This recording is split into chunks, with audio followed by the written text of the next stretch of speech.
ನಾನು basically steps ಒಂದು ಹೇಳ್ಬಿಡ್ತೀನಿ ಧ್ಯಾನ ಹೇಗೆ ಮಾಡೋದು ಅನ್ನೋದು.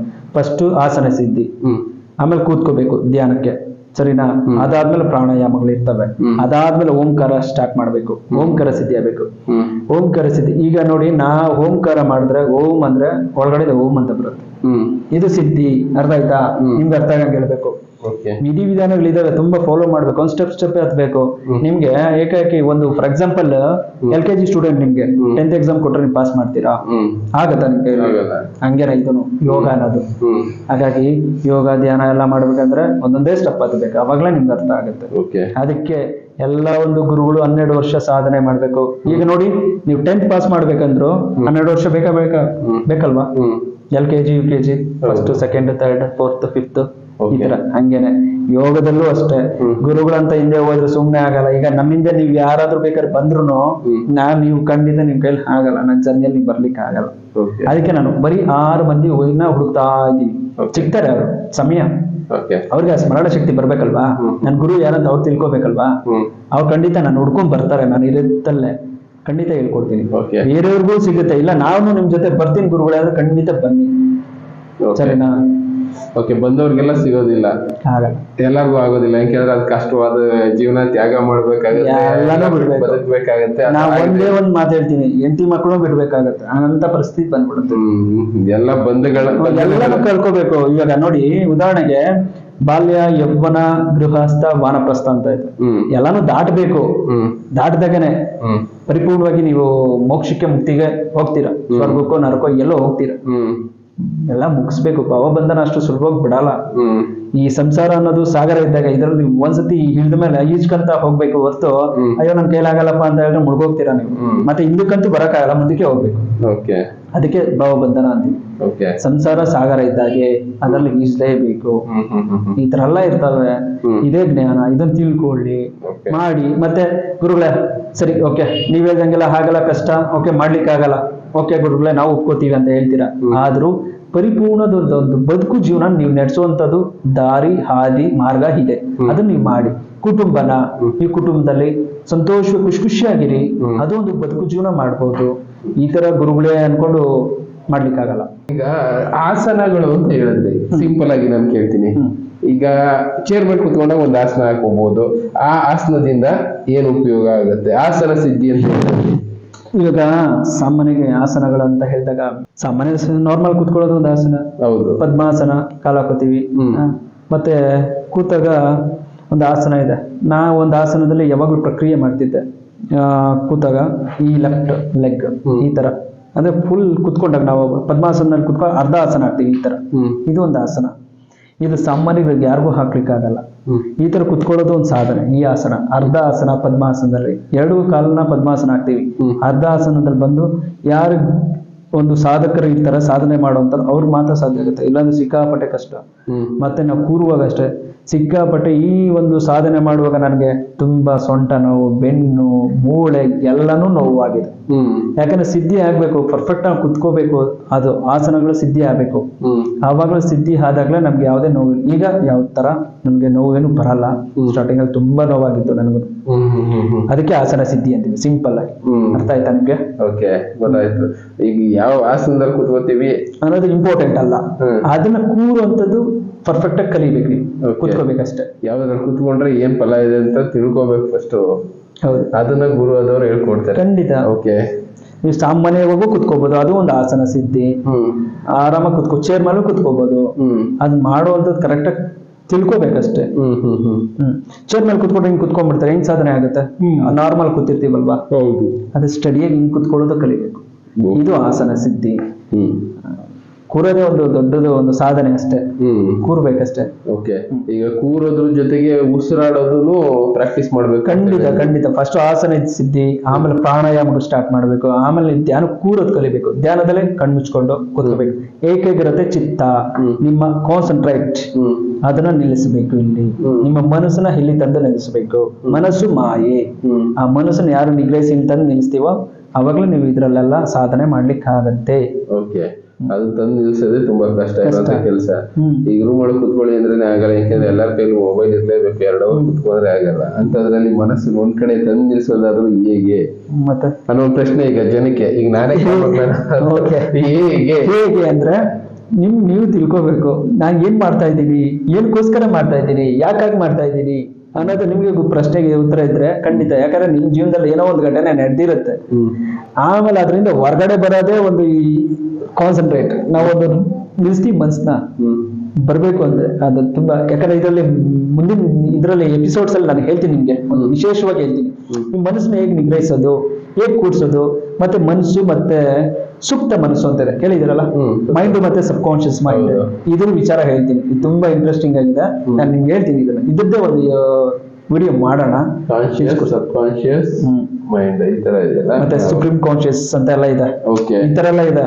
ಇದ್ರ ವಿಚಾರ ನಾನು ಹೇಳ್ತೀನಿ. ಇದು ತುಂಬಾ ಇಂಟ್ರೆಸ್ಟಿಂಗ್ ಆಗಿದೆ, ಯಾಕಂದ್ರೆ ಮನಸ್ಸಲ್ಲಿ ನಡೆಯುವಂಥದ್ದು ಘಟನೆಗಳು, ವಿಷಯಗಳಿದು ಇಂಪಾರ್ಟೆಂಟ್ ತುಂಬಾ ಇದೆ.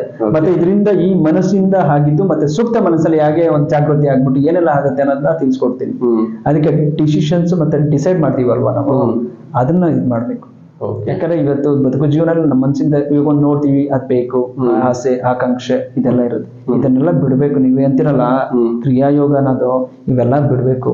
ಈಗ ಬಿಟ್ರೇನೆ ಜಯಿಸಕ್ಕಾಗತ್ತೆ. ಆಸೆ ಮಾಯೆ, ಮನಸ್ಸು ಮಾಯೆ. ಆಸೆ ಮಾಯೆ ಇಲ್ಬಾರ್ದು ಅಂದ್ರೆ ಕಣ್ಣು ಅದನ್ನ ಈಗ ಬೇಕು ಖಂಡಿತ. ಈಗ ನಾನು ಈಗ ದೃಷ್ಟಿ ಇತ್ತು ಅಂದಿದ್ರೆ ಏನೆಲ್ಲ ಆಗ್ತಿತ್ತು ಹೇಳಿ. ಹೌದು, ಕಷ್ಟ ಆಗುತ್ತೆ, ಆಗಲ್ಲ.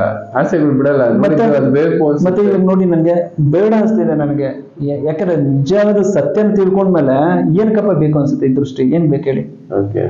ಬೇಡ, ನಾನು ಆರಾಮಿದ್ದೀನಿ, ನನ್ಗೇನು ಇದೀನಿ, ಈ ಕಣ್ಣು ಸಮಸ್ಯೆಯಿಂದ ನನ್ಗೇನು ಬೇಜಾರೇನಿಲ್ಲ, ಆರಾಮಾಗಿದ್ದೀನಿ. ಇವತ್ತು ನಾನು ನಡೆಯುವಂತ ಹಾದಿಯಲ್ಲಿ ದೇವ್ರು ಒಂದ್ ದಿವಸ ನಂಗೆ ಬಿಲ್ಸಿಲ್ಲ, ಎಲ್ಲೂ ನಂಗೆ ಜೋಪಾನವಾಗಿ ನಡೆಸ್ತಿದ್ದಾರೆ, ಸಾಕು.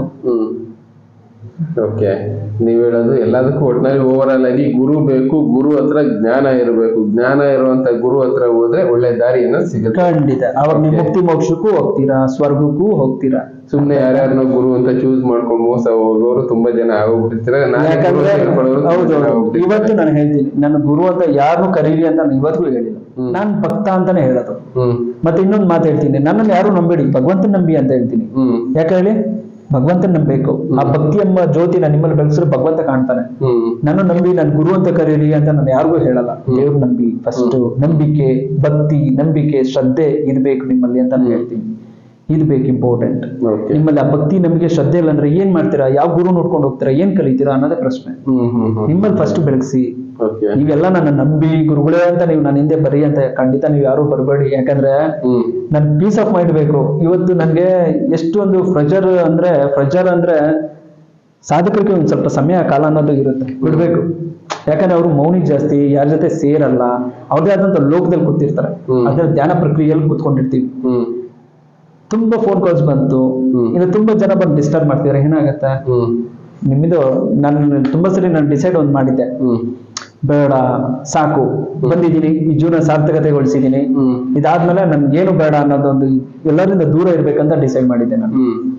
ಹಾಗೆ ಒಂದು ಸರಿ ಗುರು ಅಂತ ಸಿಕ್ಕರೆ ಖಂಡಿತ ಒಂದೊಂದೇ ಕಲಿಬೇಕು. ಒಂದೇ ಸರಿ ಎಲ್ಲ ಕಲಿಯಕ್ ಹೋದ್ರೆ ಹಾಗಲ್ಲ, ಅವರು ಹೆಲ್ಪ್ ಕೊಡಲ್ಲ. ನೀವು ಶಾಂತ ರೀತಿಯಿಂದ ತಾಳ್ಮೆಯಿಂದ ನಿಮ್ಮಲ್ಲಿ ಬರ್ಬೇಕು. ತಾಳ್ಮೆ, ಸಹನೆ ಅನ್ನೋದು ಇರ್ಬೇಕು. ಇದ್ರನ್ನ ಕಲೀಲಿಕ್ಕೆ ಆಗತ್ತೆ. ನಿಮ್ಮ ಉದ್ದೇಶನು ಈಗ ನೀವು ಜನಕ್ಕೆ ಈ ಕ್ರಿಯಾ ಯೋಗದ ಬಗ್ಗೆ ಮಾಹಿತಿಗಳನ್ನ ನಾನು ತಿಳಿಸ್ಬೇಕು. ಯಾಕಂದ್ರೆ ತುಂಬಾ ಜನಕ್ಕೆ ಇದೆ, 6 ತಿಂಗಳೆಲ್ಲ ಆಗುತ್ತೆ, 1 ವರ್ಷದಲ್ಲ, ಖಂಡಿತ ಆಗಲ್ಲ. ನೀವು ಬೇರೆ ಪ್ರಾಣಾಯಾಮಗಳು, ಈ ಧ್ಯಾನದ್ದು ಇದು ಕಲಿಬೇಕಂದ್ರೆ 3 ವರ್ಷ ಬೇಕಾಗುತ್ತೆ. ಇಲ್ಲ ನೀವು ಟಾಸ್ಕ್ ಇಟ್ಕೊಂಡು ನಾನು 12 ವರ್ಷ ಮಾಡ್ಬಿಡ್ತೀನಿ ಗುರುಗಳಂದ್ರೆ ಖಂಡಿತ ಆಗಲ್ಲ. ನಿಮ್ ಗುರು ಬೇಕೇ ಬೇಕು. ಇದಕ್ಕೆ ಮುಂದೆ ಕೂತ್ಕೊಳ್ಳೇಬೇಕು. ನಿಮ್ಗೆ ಯಾವ್ದೇ ತರ ವಿಡಿಯೋದಲ್ಲಿ ತೋರಿಸಿ ನಿಮ್ಗೆ ಮಾಡ್ಸ್ಲಿಕ್ಕೆ ಆಗಲ್ಲ. ಇದನ್ನ ತಪ್ಪು ಇದು. ನನ್ ಗುರುಗಳು ನನ್ಗೆ ಹೆಂಗ್ ಹೇಳ್ಕೊಟ್ಟಿದ್ರೆ ನಾನು ನಿಮ್ಗೆ ಅದೇ ರೀತಿ ಹೇಳ್ಕೊಡ್ಬೇಕು. ಅವಾಗ್ಲೇ ನಾ ಗುರು ಅಂತ ಆ ಸ್ಥಾನಕ್ಕೆ ಒಂದು ಗೌರವ, ಒಂದು ಬೆಲೆನೂ ಸಿಗುತ್ತೆ. ಅರ್ಥ ಆಯ್ತಾ? ಅದ್ರಲ್ಲಿ ನೀವು 6 ಜನ ಮಾತ್ರ ಫೈನಲ್ ಆಗಿ ಹುಡುಕ್ತಾ ಇರ್ತೀರಾ, ಸಿಗ್ತಾರ 6 ಜನ. ಒಬ್ಬೊಬ್ರು ಹುಡುಕ್ತಾ ಇರ್ತೀರಾ, ಅವರಿಂದ ಬೇರೆ ಏನೋ ಕೆಲಸ ಆಗ್ಬೇಕು. ಈಗ ಸರಿ, ಓಕೆ, ನಾನು ಕ್ರಿಯಾಯೋಗ ಕಲಿಸ್ತೀನಿ ಬನ್ನಿ ಅಂತ ಕರಿಬೋದು, 1000 ಜನ ಬರ್ತೀರಾ. ಯಾರಲ್ಲಿ ಉಳ್ಕೊಳ್ಳೋರೆ ಕೆಲವ್ರು ಲಾಸ್ಟ್ಗೆ. ಅದು ನಮ್ಗೆ ಗೊತ್ತು, ಸತ್ಯ ಗೊತ್ತು. ಇವತ್ತು ಬಂದ್ಬಿಡ್ತೀವಿ ಗುರುಗಳೇ, ನಾವು ಬಂದ್ಬಿಡ್ತೀವಿ, ನಿಮ್ ಅಡ್ರೆಸ್ ಹೇಳ್ಬಿಡಿ ಗುರುಗಳೇ ಅಂತ ನೀವು ಕೇಳ್ಬೋದು. ಅದ್ರ ನೀವು ಒಬ್ರು ಆಗ್ಬೋದು.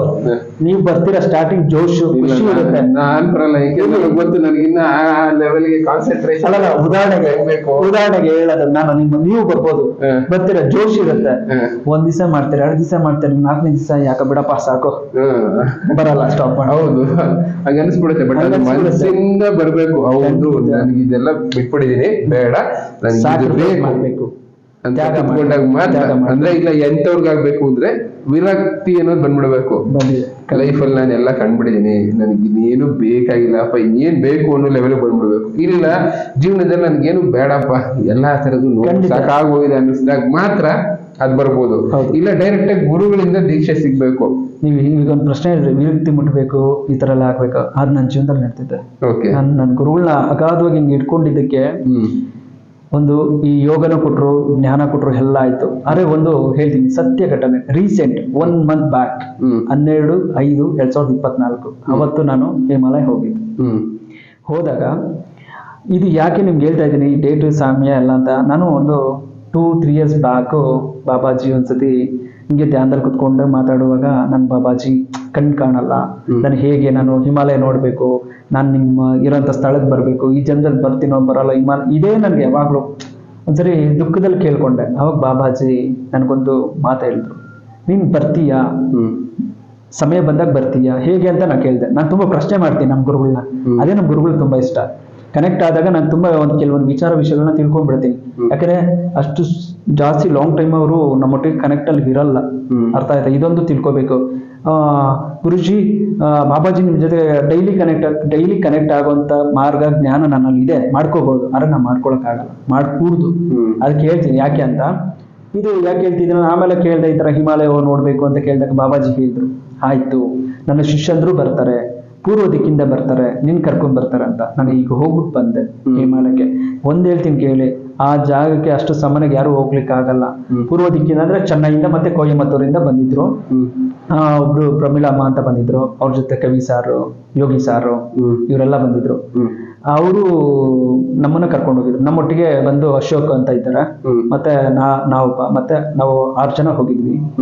ಹೋದ್ ಬಂದ್ಮೇಲೆ ಒಂದು ವಿಚಾರ ನನ್ಗೆ ಅಲ್ಲಿ ತಿಳಿತು, ಏನಂದ್ರೆ ಬದುಕು ಜೀವನದಲ್ಲಿ ಏನು ಬೇಡ ಅನ್ಸ್ಬಿಡುತ್ತೆ.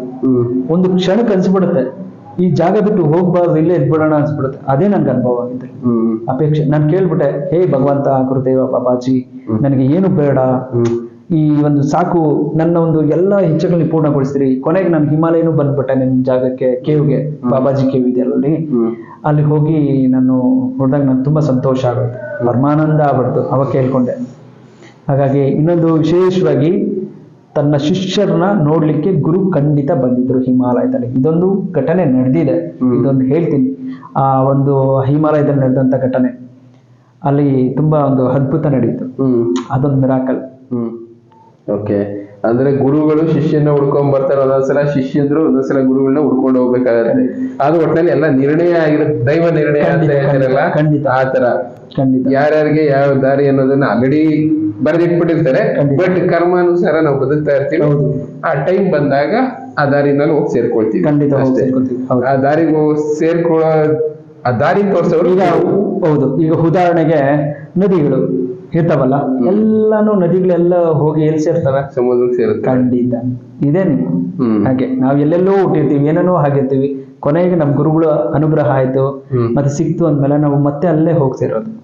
ಇದೆ. ಓಕೆ. ತುಂಬಾ ವಿಷಯಗಳು ಡಿಸ್ಕಸ್ ಮಾಡಿದೀವಿ ಸರ್. ಇನ್ನ ಹೋಗ್ತಾ ಆ ಸಿದ್ಧಿಗಳ ಬಗ್ಗೆ, ಯೋಗಗಳ ಬಗ್ಗೆ ಇನ್ನೂ ಹೇಳ್ಬೇಕ್ರೆ ತುಂಬಾ ವಿಷಯಗಳಿದಾವೆ. ತುಂಬಾ ಇದೆ ಜ್ಞಾನ. ನಾವ್ ಏನ್ ಕಲ್ತಿರ್ತೀವಿ, ಏನ್ ತಿಳ್ಕೊಂಡು, ಅದೇ ಜ್ಞಾನ. ಆಯ್ತಾ? ಉದಾಹರಣೆಗೆ ಒಂದು ಸಂಖ್ಯಾಶಾಸ್ತ್ರ, ಅದು ಜ್ಞಾನನೇ. ಹೌದು. ಉದಾಹರಣೆಗೆ ಜ್ಯೋತಿಷ್ಯ ಶಾಸ್ತ್ರ, ಅದು ಜ್ಞಾನ. ವಾಸ್ತುಶಾಸ್ತ್ರ, ಅದು ಜ್ಞಾನ ಅಲ್ವಾ? ಇದೇ ಜ್ಞಾನ. ಈ ಜ್ಞಾನ ಹೇಗೆ ಸಿಕ್ತು, ಮತ್ತೆ ಅದನ್ನ ನೀವು ಯಾವ ರೀತಿ ನಿಮ್ಮಲ್ಲಿ ಬಳಸ್ಬೇಕು ಅನ್ನೋದಕ್ಕೆ ಒಂದು ಗುರು ಬೇಕು, ಮಾರ್ಗದರ್ಶನ ಬೇಕು.